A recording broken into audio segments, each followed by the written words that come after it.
Hey, what is going on YouTube? This is FTV here for FTV Productions, of course. And today I've got a tutorial for you guys. Today I'm going to be showing you how to export stuff from 3dsMAX and then import it inside of KeyShot. Now, for those of you who don't know what KeyShot is, well, KeyShot is a real-time rendering engine.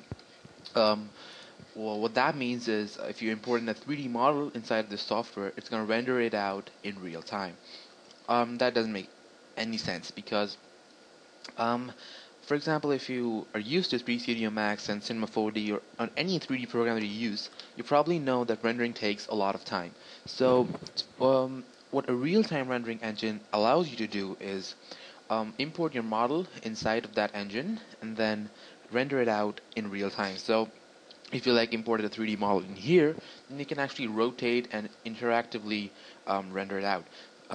Because of the new V-Ray RT, most of you probably know what a real-time rendering engine is. So, the reason I'm using KeyShot here and not V-Ray RT is because it has a very huge advantage. For example, if I open up materials in here, I'll be doing a cool full tutorial on this inside of this tutorial. So if I open it up, you can see that we have a ton of pre-made materials. So what you can do is everything here is categorized. So if you go into architecture, you can see all of the materials that are pre-made for architecture. So you don't have to waste a lot of time to actually think on materials and the properties inside of 3dsMAX, and most of you probably know that can be very difficult to actually make your model look good because materials are as important as the modeling skills are. So we're going to be doing that inside of KeyShot. So first thing that we need to do is get our 3dsMAX scene ready, and then we're going to be exporting that inside from 3dsMAX and then import it inside of KeyShot, and then we'll be adding some materials and make our model look good. Now this tutorial may span over more than one video, so I might have to cut it out. So let's go ahead and not waste any time and start right away. So here, as you can see, I have my model, my Audi R8 model that we're going to be using for the sake of this tutorial. So as you can see, the model is pretty much completed, and what I want to do is I want to export this model out of 3dsMAX and then import in KeyShot so I can add some materials in there. And the best part about KeyShot is you can actually render it out, not in real time, but like a real proper render engine, and the results are very cool because of the materials that they have. Now KeyShot does have one major disadvantage that I think is a disadvantage and an advantage at the same time, that it does not know how to differentiate between parts of your car. For example, I have my hood and the door that there are separate parts, but KeyShot will not treat them as separate parts unless they have different materials applied to them. So what we're going to be doing basically is applying different colored materials to our car and then exporting it out of KeyShot 3dsMAX so that every material here will have a different color. So KeyShot will determine that, okay, this is blue, so this is a different part, and this is green, so this is a different part. That is the disadvantage. But what we can do actually to make it an advantage is apply the same material to the hood, the body, the back body, the the door and stuff, and KeyShot will actually recognize all of this as one part, and that is not a problem to us because all of this will actually get the same material because the car is usually one single material. So first thing that we need to make sure that nothing on our model is grouped. So if you actually model your own model, then you probably know which stuff is grouped and which is not. For example, I usually group up my tires so they're easy to move and stuff. But for this tutorial, I've actually broken down everything. So the tire is separate, the rim is separate, the disc brake is separate, the disc brake actually that's a disc. Then we have the screws that are separate, the Audi logo, and all of this is separate. But in case your tire is grouped up like this, what you can do is you're going to group and ungroup, or if that is grouped, or you can go to assembly and explode. So if that is assembled, you have to go to assembly explode. If that is grouped, you just have to go ungroup. So what I'll do is I'll just double check to see if everything is ungrouped. Okay, so first thing that we need to do is hit M to open up the material editor. Okay, and then we need to go into utilities, reset material editor slots. So what that does is resets everything up. Now if you don't see so many materials in here, you just want to go to modes and compact material editor, and then you want to go to options, and you want to change this number of slots here to 3x2, 5x3, or 6x4, whichever you need. I personally prefer 3x2, but for the sake of this tutorial, we'll be creating a lot of material, so I'm gonna go with 6x4. Okay. Okay, so first thing that we need to do is select everything in our scene, just like that, and take the very first material and apply it to our car. Now, probably if you have set it up for V-Ray, like I just did, you'll have to replace all the materials over here. Then we're going to go to utilities and reset material editor slots once again. Now we're going to take the first material over here and we're going to rename that to car paint, because that's the most important material. And in the diffuse section, you're just going to click the color and choose any color of your liking. Now, this can be just about any color, doesn't really matter. It's just to help KeyShot differentiate between different parts of the car. So let's go ahead and select the first material, the hood, the body, the door, the skirt, and the back body. So all of this is actually the car material that and the part that we want to have the car paint material. So let's go ahead and apply the car paint material to this. Okay, so as you can see, all of the when we export this into KeyShot and apply material to the hood, it will automatically guess that all of this actually is one part. So as I told you before, that's not a big deal. Anyways, let's go ahead and move forward. It's very important to be organized here, because after you've completed every part of your car, it's going to have different materials, and if you're not organized, it's going to take, you're going to be confused as to what is happening. So it's better to be organized, and take my word for it, you are going to regret it if you're not organized.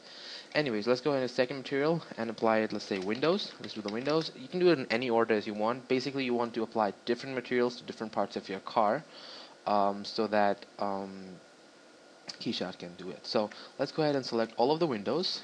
These are the 4 windows that I want. Let's go ahead and change the diffuse color to something like green. It doesn't really matter what you do, and then assign material to selection. So all my windows are going to be green now. Let's go ahead and do a carbon fiber material again. So carbon underscore fiber. Okay, and let's change the color to something like yellow. And make sure you don't repeat colors over here, otherwise KeyShot will not be able to differentiate between them.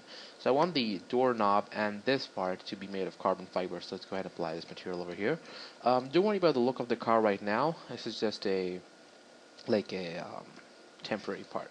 And the reason you have to be organized again is because you have lots of parts in your car. So like you have the headlight glass, and you have the vents, and you have stuff inside that glass, and you have this like a casing and stuff. So it's very important to be organized. The next material that's very important to me is my chrome material. My car uses a lot of chrome. So let's go and select the parts that I want to have that chrome material. But first, let's change the diffuse color to something interesting. Okay, it's gonna be any random color, as I told you probably a million times by now. Let's go ahead and select these. These are just your personal preference, depending on your car. You might need different materials for different parts of your car. So this and this, as well as this. Okay, let's move. Okay, select these. Let's go ahead and assign material to selection. So all parts of my car that need the chrome material are now chrome. Okay, that's very cool. Very cool. Now, one mistake that I did was I forgot to apply the car paint material to the license plate. So, I did that on purpose so I can tell you guys. So, what if I had applied materials to all parts of my car, and now I realized, hey, where is the material that I wanted here? Well, I wanted the car paint material, but once you do all of the materials, you're probably understanding that all of this is going to be filled up, and finding the material that your car has been applied is going to be a mess. So that's why if you can just go ahead and click in each of the materials and see, okay, so this is the carbon fiber material, the windows, car paint. Let's go ahead and select this and assign material to selection, and it is that simple. So yeah, it does pay to be organized, and yeah, so basically you want to continue over your car and apply materials one by one to the parts of the car that you want to have different materials. For example, next I'm going to create a dark material. It's going to be black completely. Okay, and I'm going to apply it to all of the parts of my car that I want to be dark. So let's go and apply this over here. We have, oops, this we have to be dark, assign to selection, and that makes everything that I want to be dark basically. This is to be dark as well. Okay. So yeah, you basically get the idea. You want to assign different materials to different parts of your car. So what I'm going to do is I'm going to pause the video here, and I'm going to resume when I assign different materials to all parts of my car. So see you later. Okay, so welcome back, and so as you can see, I've applied different materials to different parts of my car.